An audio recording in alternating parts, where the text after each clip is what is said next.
which she later apologized. But some critics are calling out the decision not to oust her. Christopher Rufo, a conservative who has been a critic of things like critical race theory, writing, quote, Harvard has sacrificed its academic integrity on the altar of intersectionality. Another conservative commentator, Ben Shapiro, writing in part, quote, if they fired her, that would call the entire DEI scheme, a scheme that is the entire reason she was hired, into question.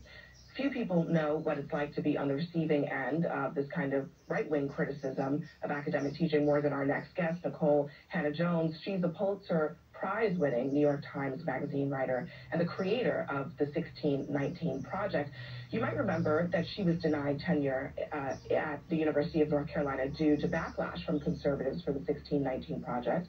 Now, UNC later reversed that decision, but she went on to accept a position in Washington here at Howard University.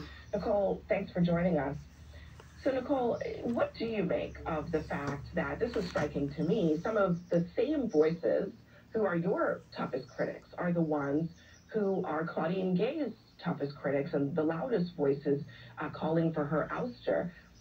Do you think that these two things are related, this idea of pushing back on diversity and inclusion in higher education and getting the president of Harvard ousted from her position?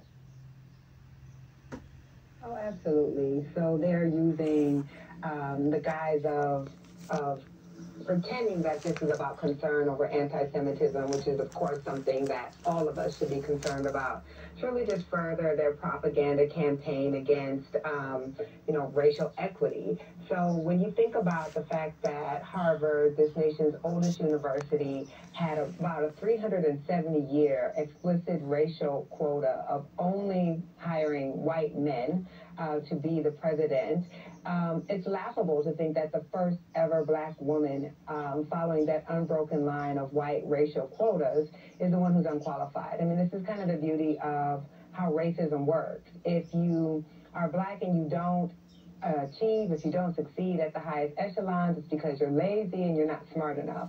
If you do achieve and you do succeed and you do rise to the top of your profession, it's because you didn't deserve it. So as Toni Morrison said, this is all really a distraction. Chris Rufo is not a serious person. He is a person who has been trying to attack what he calls DEI, but really any efforts to address racial inequality. He has explicitly said that he does propaganda work, and the fact that we're all talking about it means that he's being successful. What do you make of the fact that, there were all these university presidents who were criticized? She wasn't the only one. But the other presidents weren't criticized because they were women. They were criticized because of things that they said or did. She is being singled out as someone who is only surviving because of her race. What did you make of that? Well, it's racist. I mean, no one has produced a shred of evidence that shows that the sole qualification that President Gay had was that she is a black woman. That's insulting. It defies logic. And the fact that of those presidents who all came under intense scrutiny, that only one has been called out as a so-called diversity or affirmative action hire just speaks to what black women in this country have gone through historically and continue to go through every day. She's clearly qualified, and really, I'm perplexed to try to figure out what does race have to do with the criticism that she hasn't handled the protests on her campus correctly. They just see this as an opening to further sow racial division and to further their campaign of trying to attack any efforts around diversity and anti-racism. Why do you think she ultimately survived when others didn't? Well, I hope that she ultimately survived because the Board of Trustees at Harvard has courage and common sense. The same people who say that we have a repressive campus culture that doesn't allow for disagreement and free speech, when someone doesn't agree, they don't agree with, or doesn't do the type of speech that they like, they're more than happy to try to expel that person. I mean, that's clearly what happened to me.